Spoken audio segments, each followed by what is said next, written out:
Welcome, my dear students. In this video session, we are going to discuss on the topic Literature of the Later Vedic Period. ಆತ್ಮೀಯ ವಿದ್ಯಾರ್ಥಿಗಳೇ, ತಮಗೆ ಈ video ಸೆಷನ್ಗೆ ಸ್ವಾಗತ. ಈ video ಸೆಷನ್ದಲ್ಲಿ ನಾವು ಉತ್ತರ ವೈದಿಕ ಯುಗದ ಸಾಹಿತ್ಯ ಈ ವಿಷಯದ ಬಗ್ಗೆ ಚರ್ಚಿಸಲಿದ್ದೇವೆ.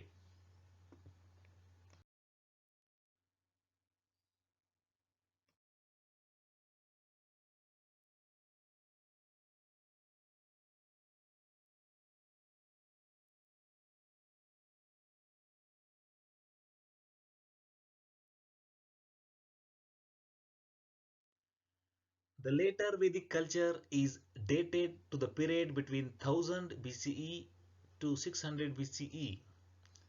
The later Vedic texts were composed after Rigveda Samhitas, the Sama, Yajur, and Atharva Vedas, and the Brahmana, Aranyakas, and Upanishads were composed after the Rigveda. The Samaveda, that is, collection of melodies, also called the Book of Chants, the origin of Indian music are traced to it.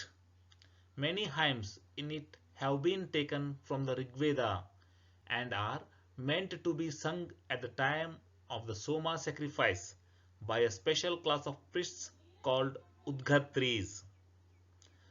The Yajurveda, or the book of sacrificial prayers, is a ritual text as it consists of various mantras for the purpose of recitation and rules to be observed at the time of sacrifice. ವಿದ್ಯಾರ್ಥಿಗಳೇ, ಉತ್ತರ ವೈದಿಕ ಸಂಸ್ಕೃತಿಯು ಸಾಮಾನ್ಯ ಶಕಪೂರ್ವ 1000ದಿಂದ ಸಾಮಾನ್ಯ ಶಕಪೂರ್ವ 600 ಅವಧಿಯ ಮಧ್ಯದಲ್ಲಿ ಗುರುತಿಸಲಾಗಿದೆ.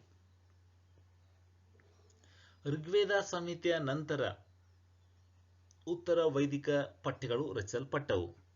ಸಾಮ, ಯಜುರ್, ಅಥರ್ವ ವೇದಗಳು, ಬ್ರಾಹ್ಮಣಕಗಳು, ಅರಣ್ಯಕಗಳು, ಉಪನಿಷತ್ತುಗಳು ಋಗ್ವೇದದ ನಂತರ ಬರೆಯಲ್ಪಟ್ಟವು. ಸಾಮವೇದವು ಮಧುರ ಗೀತೆಗಳ ಸಂಗ್ರಹವಾಗಿದ್ದು ಇದನ್ನ ಪಠನಗಳ ಬುಕ್ ಕೃತಿ ಎಂದು ಕರೆಯುತ್ತಾರೆ. ಭಾರತದ ಸಂಗೀತದ ಉಗಮವನ್ನ ಸಾಮವೇದದಲ್ಲಿ ನಾವು ಕಾಣಬಹುದು. ಇದರಲ್ಲಿ ಸಾಮವೇದದಲ್ಲಿರುವಂತಹ ಎಷ್ಟೋ ಶ್ಲೋಕಗಳು ಋಗ್ವೇದದಿಂದ ಪಡೆಯಲಾಗಿದೆ. ಉದ್ಗತ್ರಿ ಎಂಬ ಪುರೋಹಿತ ವರ್ಗದಿಂದ ಸೋಮ ಯಜ್ಞದ ಸಂದರ್ಭದಲ್ಲಿ ಹಾಡುವ ಹಾಡುಗಳು ಶ್ಲೋಕಗಳು ಇಲ್ಲಿವೆ. ಇನ್ನು ಯಜುರ್ವೇದ ಯಜ್ಞ ಬಲಿದಾನದ ಸಂದರ್ಭದಲ್ಲಿ ಮಾಡುವ ಪ್ರಾರ್ಥನೆಗಳ ಕೃತಿ ಇದಾಗಿದ್ದು ಆಚರಣೆಗಳನ್ನ ಮಾಡುವಾಗ ಹಾಡಬಹುದಾದ ಮಂತ್ರಗಳ ಮಾಡಬಹುದಾದ ಆಚರಣೆಗಳ ನಿಯಮಗಳ ಉಲ್ಲೇಖ ಯಜುರ್ವೇದದಲ್ಲಿದೆ. In contrast to the Rigveda and Samaveda, which are in verse entirely, this one is in both verse and prose. There are two main texts of Yajurveda, Krishna Yajurveda and Shukla Yajurveda. Krishna Yajurveda is the older of the two and contains not only the hymns but also prose commentaries. But Shukla Yajurveda contains only the hymns. Yajurveda is primarily a guide for the use of the Advaryu priest. The Atharva Veda is entirely different from the other three Vedas and is the latest of all. It contains charms and spells in verse to ward off evils and diseases believed to be the work of non-Aryans. It contains throw light on the beliefs and practices of the non-Aryans.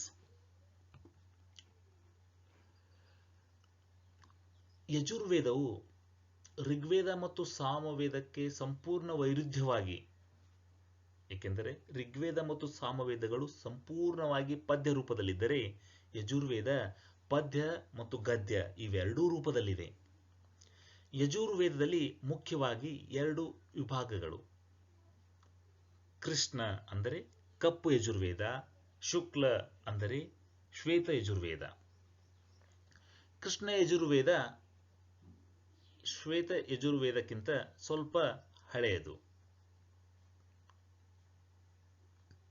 ಮತ್ತು ಕೃಷ್ಣ ಯಜುರ್ವೇದದಲ್ಲಿ ಪದ್ಯ ಗದ್ಯಗಳೆರಡೂ ಇವೆ. ಆದರೆ ಶುಕ್ಲ ಯಜುರ್ವೇದ ಕೇವಲ ಶ್ಲೋಕಗಳನ್ನು, ಪದ್ಯಗಳನ್ನು ಮಾತ್ರ ಒಳಗೊಂಡಿದೆ. ಯಜುರ್ವೇದ ಇದು ಅಧ್ವರ್ಯು ಪುರೋಹಿತರ ಮಾರ್ಗದರ್ಶಿ ಕೃತಿಯಾಗಿದೆ. ಯಜುರ್ವೇದ ಅಧ್ವರ್ಯು ಪುರೋಹಿತರು. ಕೊನೆಯದಾಗಿ ಇರುವಂತಹ ಆದರೆ ಇತ್ತೀಚೆಗೆ ರಚಿಸಲ್ಪಟ್ಟಂತಹ ಸಂಹಿತೆ ಎಂದರೆ ಅಥರ್ವವೇದ.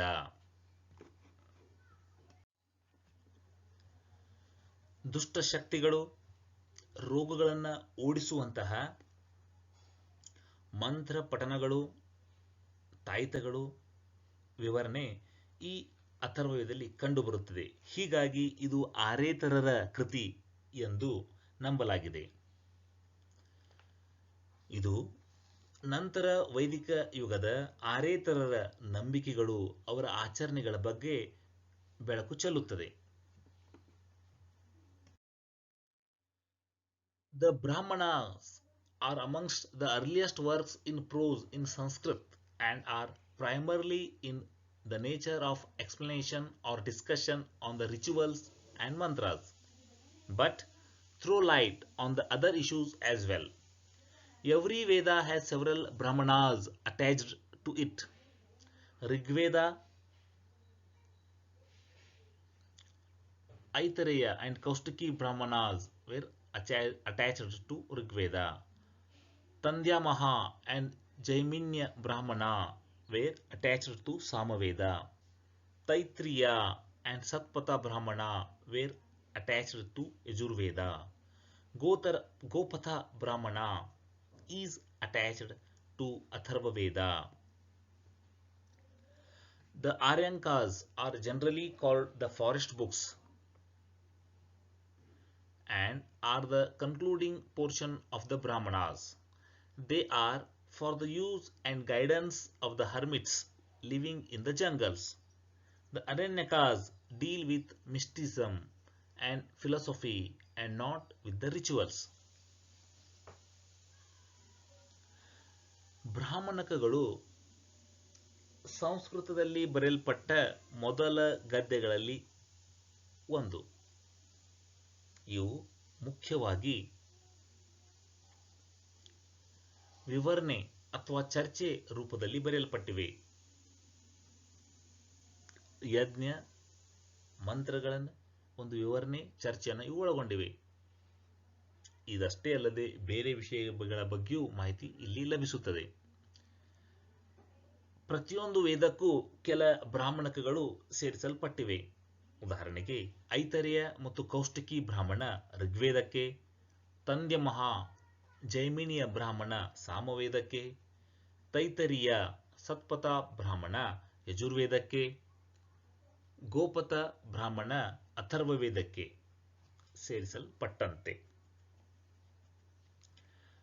ಇನ್ನು ಅರಣ್ಯಕಗಳು, ಇವುಗಳನ್ನು ಅರಣ್ಯ ಪುಸ್ತಕಗಳು ಎಂದು ಕರೆಯುತ್ತಾರೆ. ಇವು ಬ್ರಾಹ್ಮಣಕಗಳ ಅಂತ್ಯದ ಭಾಗಗಳು.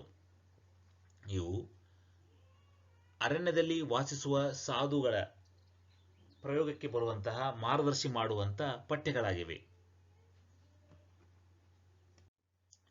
ಅರಣ್ಯಕಗಳು ಆಧ್ಯಾತ್ಮವಾದ ತತ್ವಶಾಸ್ತ್ರಗಳೊಂದಿಗೆ ಹೊಂದಿಕೊಳ್ಳುತ್ತವೆ, ಆದರೆ ಯಜ್ಞ ಯಗಾದಿ ಬಲಿದಾನಗಳ ಬಗ್ಗೆ ಮಾಹಿತಿಯನ್ನು ಒಳಗೊಂಡಿಲ್ಲ.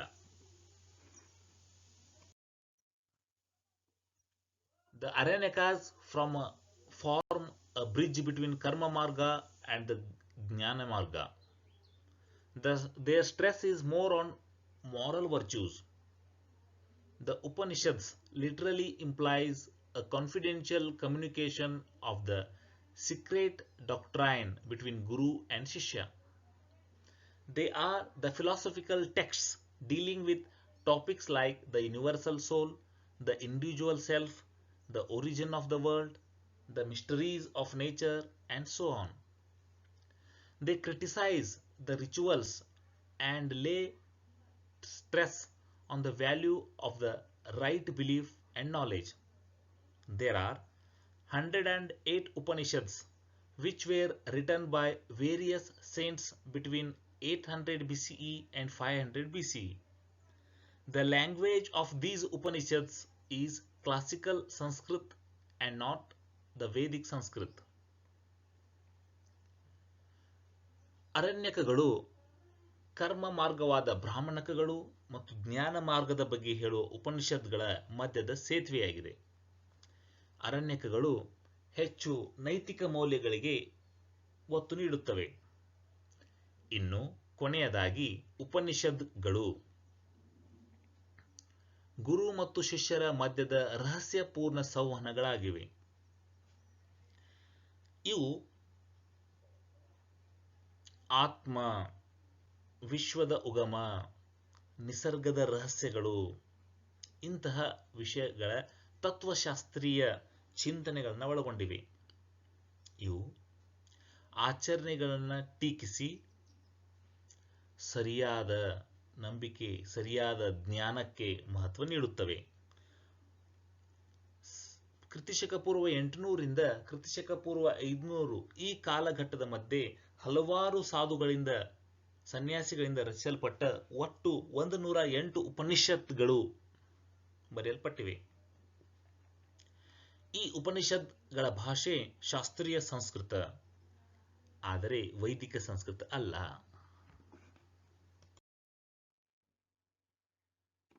The Vedangas are called Smriti or literature handed down by tradition because they are of human origin.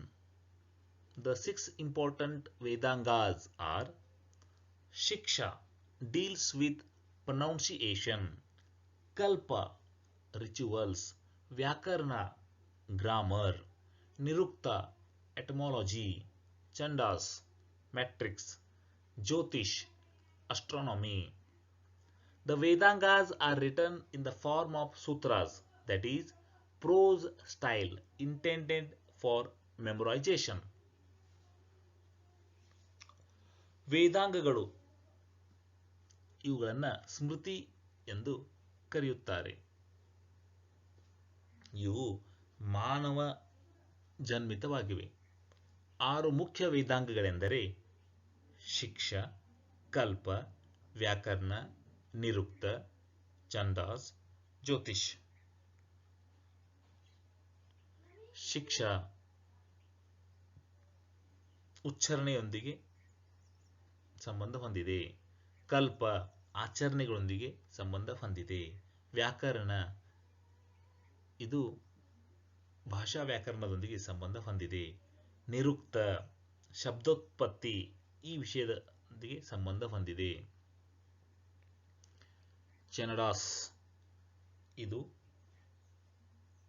ಪದ್ಯ ರಚನಾಶಾಸ್ತ್ರದ ಬಗ್ಗೆ, ಛಂದಶಾಸ್ತ್ರ ಬಗ್ಗೆ ಸಂಬಂಧ ಹೊಂದಿದೆ. ಜ್ಯೋತಿಷ್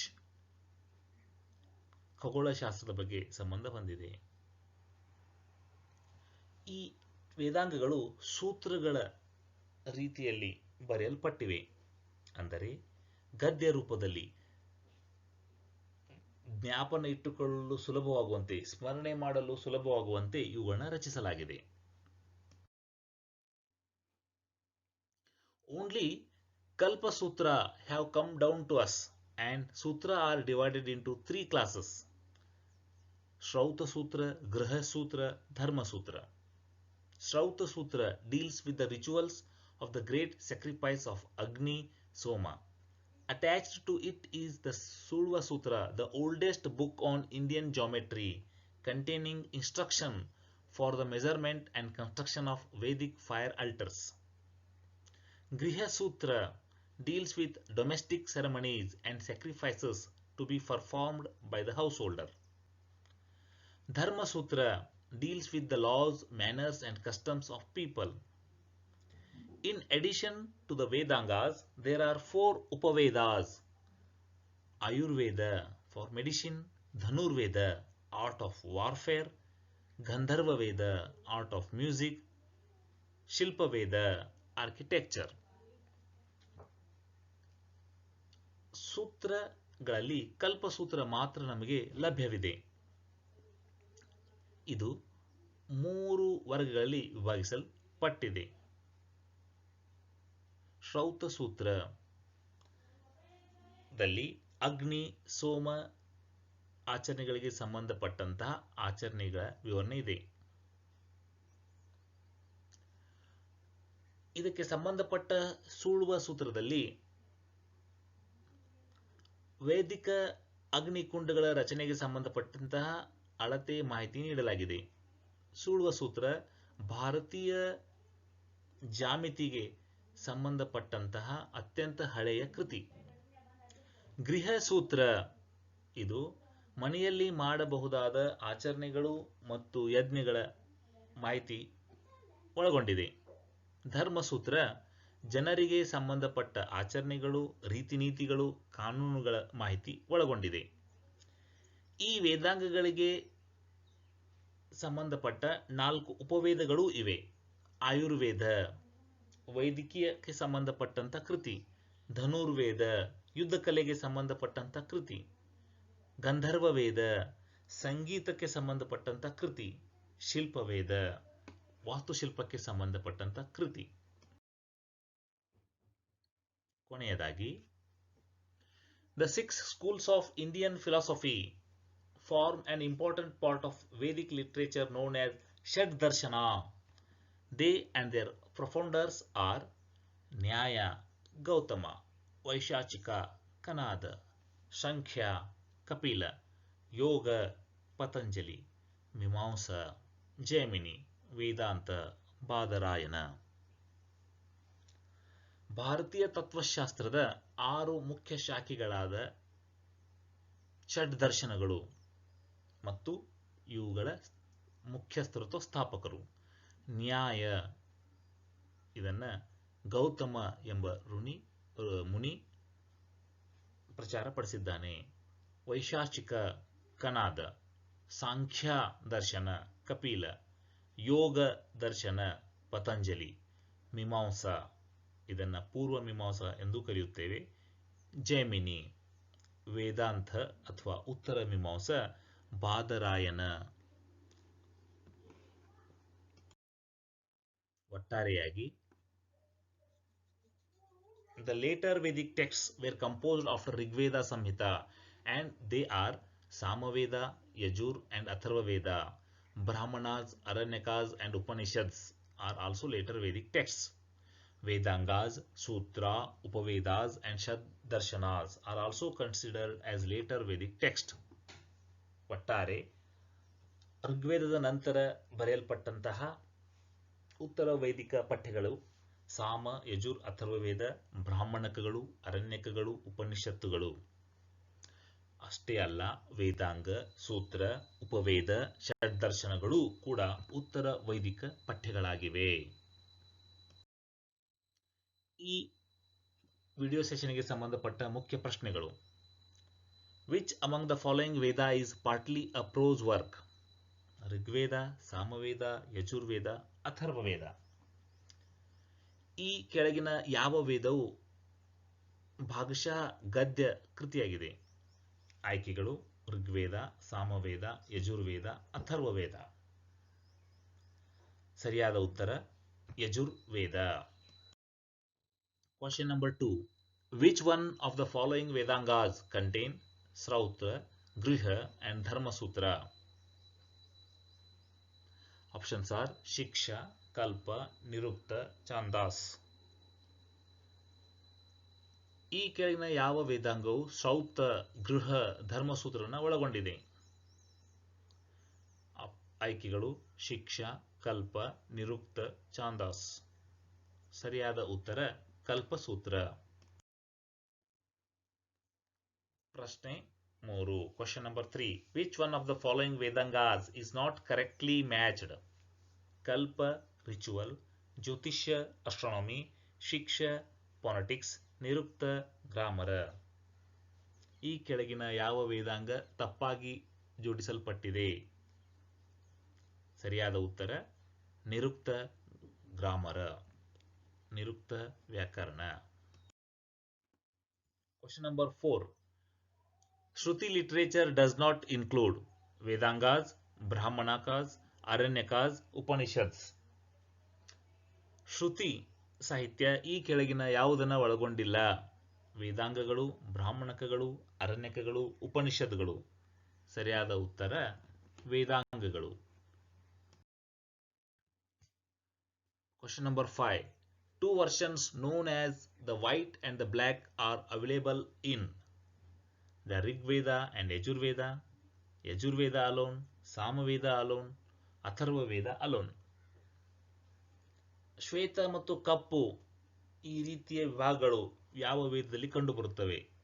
ಆಯ್ಕೆಗಳು: ಋಗ್ವೇದ ಮತ್ತು ಯಜುರ್ವೇದದಲ್ಲಿ, ಯಜುರ್ವೇದ ಮಾತ್ರ, ಸಾಮವೇದದಲ್ಲಿ ಮಾತ್ರ, ಅಥರ್ವ ವೇದದಲ್ಲಿ ಮಾತ್ರ. ಈ ಪ್ರಶ್ನೆಗೆ ಸರಿಯಾದ ಉತ್ತರ ಯಜುರ್ವೇದ ಮಾತ್ರ.